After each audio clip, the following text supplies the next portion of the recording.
Assalamu alaikum muhterem televizyon görgücüler. Közetiş ve analiz programımıza hoş geldiniz. Bugünkü programımızda yazık ambiri bizning tarixiy yazıqlarımızga bag'ishladik. Bizning tarixiy yazıqlarımız deganda aqlimizga kim keladi? Shubhisizki nurg'un kishilarning aqliga arxeolog, yazıqshunos Qurban Vali apandi keladi. Shunga bugun programmamizga Qurban Vali apandini taklif qildik. Yaxshimisiz Qurban aka? Yaxshi, o'zingizmi obdan turdingiz. Salomat turdingiz. Oldi bilan studiyamizga kelganingizga, bizga suhbat mehmoni bo'lganligingizga qarshi olamiz. Rahmat.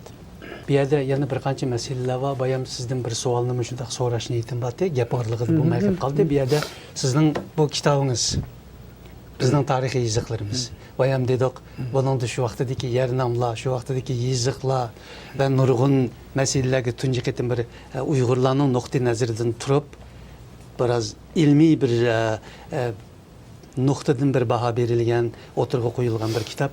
Bu kitobningki nurg'un odamlar diqqat qilmaydi, muqovasida bir qadimgi yiziqlar bor. Mening diqqatimni qo'zg'agan bir masala o'z vaqtida. Bugun shuni so'rab olay deyapman, gapingizni bo'lib o'tdim o'tirliqda. Bu yerda qadimgi Uyg'ur runik yiziqlari, mening bilishimcha, so'g'di yiziq qadimgi Uyg'urchasining shakllari bor. Shuning bilan birga bu yerda yana arabcha, Uyg'urcha yiziqim bor, arab alifbosi bilan yozilgan. Bu yiziq nima degan gap bu? Bunun topsidagi bu yiziqlar. Endi mening dastlab yozgan maqolam Tianshan to'g'ridagi maqola. Shunda. Shu maqola mush kitobga kirdi. Mush kitobni 86-yil nashr qilindi. 23 parcha maqola. Mush kitobni nashr qilgan vaqtda men mushu yiziqlarning shaklini muqovga tushirib qo'ydim. Buningga asli izohat berish kerak edi. Bu yerda bir gapingizni qistirib qo'yay. Mana bu kitobningki muqovasi, buningda bunda qarasanglar har xil yiziqlar bor, bir qancha jumla har birisidan ilingan qadimgi yiziqlar. Albatta bu bunga qiziqimiz bu kitob. Bu jumlalardan nimalarni deyilgan, shu munosabat bilan so'rab qo'ydim. Hozir Qurban akam bu jumlaning bir jumlaga izohat beryapti. Shunaqa deyman, buni arab alifbosi bilan yozilgan jumlasiga. Bu jumla nima degan? Buni shu vaqtda izohat berish kerak edi. Buni berishga bo'lmaydi. U vaqtda buni nashr qilish mumkin emas. U dinni u vaqtda ko'tarib chiqadigan zaman emas edi. Nazik davrlar. Buni ko'tarib chiqilib olmaydi. Endi bu mening bu tarix, bizning tarix yoziqlarimiz degan kitobda Mavjushining so'zlarimi yo'q, Marksning so'zlarimi yo'q. Hech nimani olmaganman. Bu bir so'raydigan bir tema bu. Buni bu masala to'g'risida. Buni keyin javob beray. Bu yerda men ashu bir jumla so'zni kirgizib qo'ygan. Bu men ko'rgan bir qo'lyozmada aytilishicha bu bir hadis. Bu mundaq deyilgan. Nereden qo'lyozmasi bu? Nereden ko'rgandingiz bu qo'lyozma? Men bu qo'lyozmani Kuchada ko'rgan. Kuchadagi Mevlana Arishidin mozorida saqlangan qo'lyozma ekan. Buning oldi keyni kamtuk. Qaysi kim yozgan? Ma'lum emas. Ismi nima bu kitobning? Ma'lum emas, ammo xeli qalin. Mushini men boshdan varaqlab bir kelgan vaqtda ay so'z chiqib qoldi. Bu hadis debdi. Shuning bilan men diqqat qilib bu hadisni bir ko'chirib oldigan ishda aynak qog'ozni qo'yib tepsiga o'z aynan ko'chirib olgan. Shu ko'chirib olganni men shu muqovga ishlatdim. Bu nima degan so'z desangiz? Xo'jaliknimi, podshohliknimi sana berdim. O'zing shahringga berib ishingni qilgin deb hujjat berdi degan gap. Bu ehtimol hadis bo'lmasligi mumkin. Hadis degan hadis bo'lishi mumkin, hadis bo'lmasligi mumkin. Ammo xalq ichida shu payg'ambarimizdan shu xo'jalarga bergan bir yo'l yo'riqdek bir nima bor, hadis bor degan gap noatijiq. Uni men hech yerda ko'rmagan. Mesela hadis degandiki men buni diqqat qilib ko'chirib olgan. Bu narsa kimga berilgan bir buyruq bu? Bu kimga qarata berilganligi o kitobda ma'lum emas. O kitobning bosh oyog'imi yo'q. Uningda Mevlana Erşid'in tezkiresi diyen gapmi emas. Şu boğan bolsa şu adamga berilgan deb qaraytdik. Hozir ham ama o Mevlana Erşid'in maziridan tepilgan. Erşid'in tepilgan qo'lyozma. Mevlana Erşid bir yerde Mevlana Erşid'in meselesi oturga chiqqan vaqtda bunga biraz izohat berib olsak, mana televizor ko'rguvchilarimizning ko'pinchisi bu shaxs kim o, buni toza bilmaydi. Aldi bilan o'shalarni biraz izohlab baqsangiz. Mevlana Erşid mening bilishimcha Tug'luq Temirxonni islomga kirgizishda muhim rol o'ynagan bir ulama. O deyman. Mevlana Erşid'in 14. asrning o'rtalaridan 15. asrning boshlargachilik mavjud bo'lib turgan bir diniy ulama. Meşhur dahi. Bu Tug'luq Temirxon qatorliq 160 ming Mo'ng'ulni musulmon qilgan odam. Endi mush odamni Mevlana Erşid'in g'ujami deydi. Endi bu endi agar mushu hadis rost bo'lsa, shuni bilgan bo'lishi mumkin. Bu hadis rost bo'lmasligi mumkin. Ammo shu kitobda hadis degan ekan, men uni hadis emas deyishga haqqim yo'q. Shu kitobda deyilgan gap bu, sizning gapingiz emas. Emas. U kitob mushu bo'yicha aytganda buningdan 5-600 yil burun yozilgan kitob. Agar ko'chirilganda, keyin ko'chirildi degandimi, oz deganda buningdan 150 yildan ortiq vaqt burun ko'chirilgan qo'lyozma. Endi bu qo'lyozma hozir kuchadi ba. Buning oldi keyni yo'q. Mush hadis ba. Men mush hadisni shu vaqtda qo'rqmay mush kitobga chiqarib qo'ygan. Shu vaqtda o'ylagan endi bir kim anchalik diqqat qilmasligi mumkin. Buni toza obdan o'qib ketalaydigan odammi? Yo'q, kichik emas. Diqqat qilmay o'tib ketadi. Agar bak diqqat qilib qolsa, qadimgi qo'lyozma ekan, qadimgi yoziq ekan, men qadimgi yoziqni ko'chirib qo'ydim. Birmi deymiz, boshqa kelganni ko'rmaymanmi? Mundaqdan. Buning orqa ko'rinishi mundaq deb o'ylagan. Bu sizga birdigan izohatim bu. Shu. Endi bu yerda yana bir nuqta bor. Masalan, sizningki bu bizning tarixiy yoziqlarimiz degan kitobingizda Qurbonka o'tirib qo'ygan ba'zi narsalaringiz, masalan, u vaqtlarda bu kitob nashr qilingan vaqtlardami Xitoy hukumatining masalan ilmiy maqolalarni yozish uslubi biroz siyosiy, quyuq bir siyosiy tus olgan bo'ladi. Masalan, ilmiy maqolalarning oldiga siyosiy shuarlar, mavzuning yo'l yo'riqlari o'tirg'i qo'yiladi. Hamma narsa bir marksizmlik nazariya bilan o'tirg'i qo'yilishi kerak deydigan narsa. Bu Xitoylarning o'zidimi umumlashgan, qayliplashgan narsa. Shu vaqtdagi Uyg'urlarning ichidami qayliplashgan narsa. Endi shu vaqtida buningga nisbatan Xitoy hukumati bu kitobingizga, buningda o'tirib qo'ygan masalaga qanday bir reaksiya bildirgan? Shu siz degandek shu yillarda mayli Xitoy yozuvchilari bo'lsin, mayli Uyg'ur yozuvchilari bo'lsin, ko'pinchisi oldi bilan Marksizm, Leninizmdan, materializm, tarix materializmdan bir abzas elib, ondan keyin deydigan gapini shuningga yaqinlashtirib deb, oxiri xulosasini, ya'ni shu tarix materializm shuning bilan xulosalab tugatadigan shunday maqol asosan shakllanib qolgan. Shu vaqtning, shu zamonning uslubi etdi. Endi bu endi partiyaning talebi shundoq. Ham shu davrlarda mening kallamga menda bir narsa kelgandi. Men kishilarning maqolasini o'qidim. Shunday qalin maqola. Ba'zilari shunday qalin kitob. Ashuni nefis kitob qilib yozg'ilimi bo'ladi-ku. Shuncha gapni nayt ixcham qilib qig'ili bo'ladi-ku. Kishilarga uqumliq bir nayt ixcham söz bilan uqdag'ili bo'ladi-ku degan narsa kallamda batdi. Anikin yana birisi bu mushunda uslubni bir boshqacha har bir degan so'zga bir isbot ko'rsatib yozg'ili bo'lmamdi, shunday qilsa bo'lmamdi deydigan mush ikki hukm bo'yicha men bir narsa o'ylab o'tdim. Men 12 yil ichida shuni detallarni to'plab akilib, eng oxirida bir maqolani yozib chiqsam, aran 3-4-5 bo'lgandan keyin men qarab, ha bo'pti, men deganim bo'yicha chiqibdi men. Bu bir xil uslub bo'pti. Buningda pokit bor ekan. Endi buningga endi Marksizm, Leninizm qo'ymabsan desa, nima deyman desa, bu qadimgi ishgan vaqtda Marks yo'qdi deyman qani. Bir gap bo'ladi deb buni Shinjon gazetasiga avatdim. Shinjon gazetasiga avatgandan keyin bu tahrirlarni bunun hayran qilib, bunun mas'uliyatligidan qutulish tez deb o'ylab, Kimdi şu vaqtda Şinjan gazetiniki başlığı? Şu vaqtda mening mushu ishlarimni tayyorlayotgan adam Qodir Hafiz. Merhumning yot qayeri jannat bo'lsin. Bu endi bu maqolaga nihoyatda xush bo'pti. Bu intayin yaxshi maqola ekan. Ammo men bosh tahrirdan bir so'rab o'tay deb Obdiz Noziri shu odamdan so'ragandan keyin bu odam men bir ko'ray deb ko'rib bir haftadan keyin javob beribdi. Men cho'ng'i berdim deb. Şinjan gazetining bosh redaktori, gazetxonning shujisi shu vaqtda Mehmet Seyit'ti. Merhumning yot qayeri jannat bo'lsin. Bu adam Mehmet Seyit deginiz keyin Abdunum rayonluq ishchilar uyushmasi raisi bo'lgan adam. Abdunum rayonluq da'vining tadqiqot o'rnida ishlagan adam.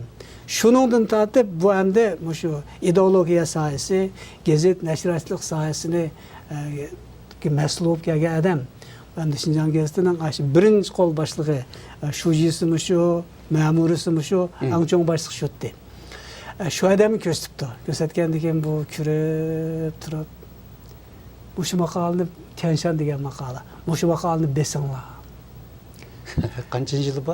81. 81. Ay. Bu maqolani besinglar. Xitoydagi endi ichilayotgan mezgil. Endi ichilayotgan. Fen ilimni yol qo'yamiz, madaniyat inqilobi epamaymiz, siyosiy harakat epamaymiz deyotgan davr. Fen ayeti gülleniyotgan davr. Ben bizler endi shu davrdan foydalangan odamlarda shu vaqtda endi bu Mehmet Seyit debdiki, buni Şinjan gazetining Yeni Yazık gazeti betiga besinglar. Koni Yazık ikki xil chiqatdimi Şinjan gazeti, Yeni Yazık, Koni Yazık. Yeni Yazık'tan Koni Yazık'a o'tayotgan bir o'tkinchi davr bo'lgan. Shu. Koni Yazık asli kelgan, ammo Yeni Yazık'mi batdi. Yeni Yazık betiga biringlar. Uni yoshlar ko'rdi.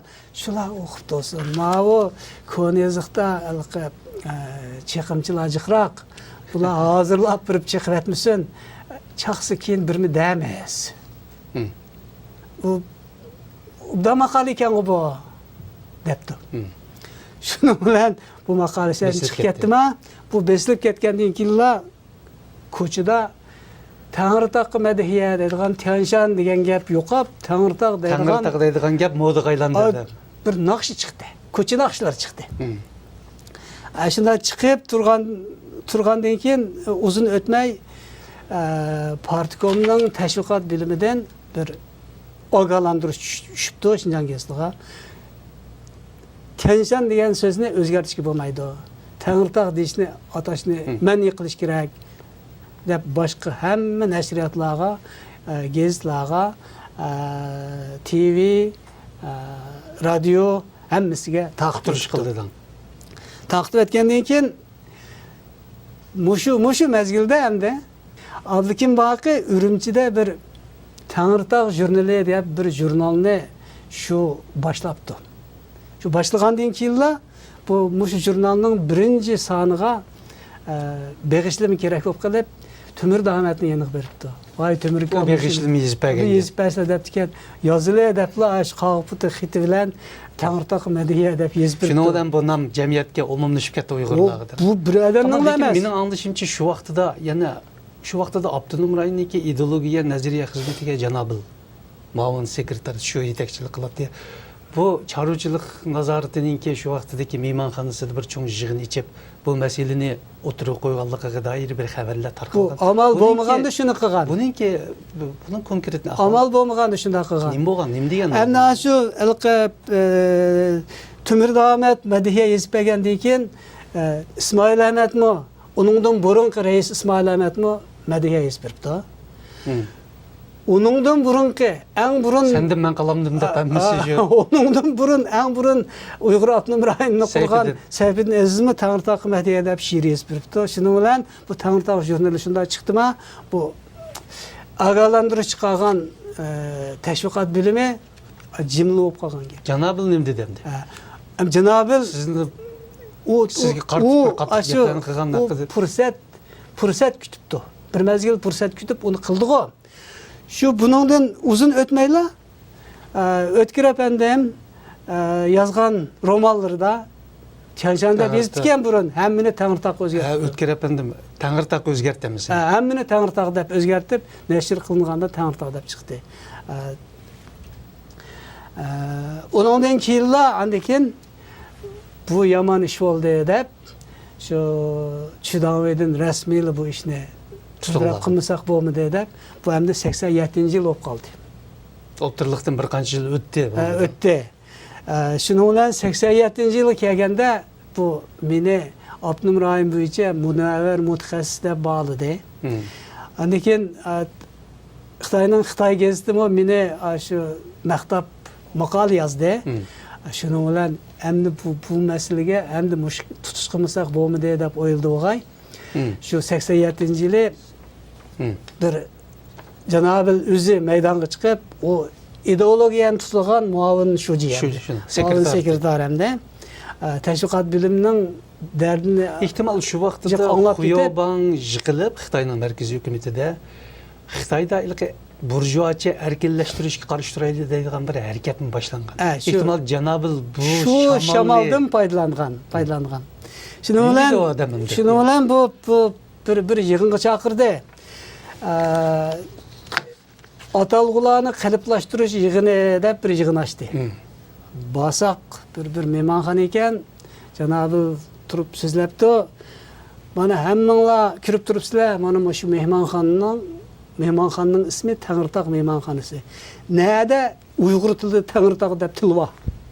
Hemmenla gap kılınlar. Şunda dedi mi? O, şunda dedi. Nerede Tangırtaq dep gap var. Tangırtaq dep tağ var mı? Cungo'da yok. Dünyada yok. Birleşken Devletler Teşkilatı yok. Bir adam Tangırtaq dese şunun gibi kirip bu şunda mehmanxanamı Tangırtaq dep salgan var mı? Tağının ismini mi özgertken var mı? Xeritlerini mi özgertimiz mi? O adam sizin makalınızı okup bakmaptı da. Okumayman, okudu mu okumadı mı? Hem de şunda dedi. Bana davet edin. Enek hem de. Hemisi çoğunlar hemisi bildi o. Man kartılıp atkanını. Bunun bir şamal kildiğen bol dedi de. Şunun bilen grup yığıllağı bilindik. Biz ne bir grupu bilip koyuptu. O gruppa terminlarını bekitiş grupu degan grup ekan. Kimler batı o grup? Onun da İbrahim Muti, Emin Tursun, Ötkür Efendi, Hacı Yakuplarını tatip, Abdüşkür Memti'nin maşiyagiçilik hem de şu meşhurlarımız var.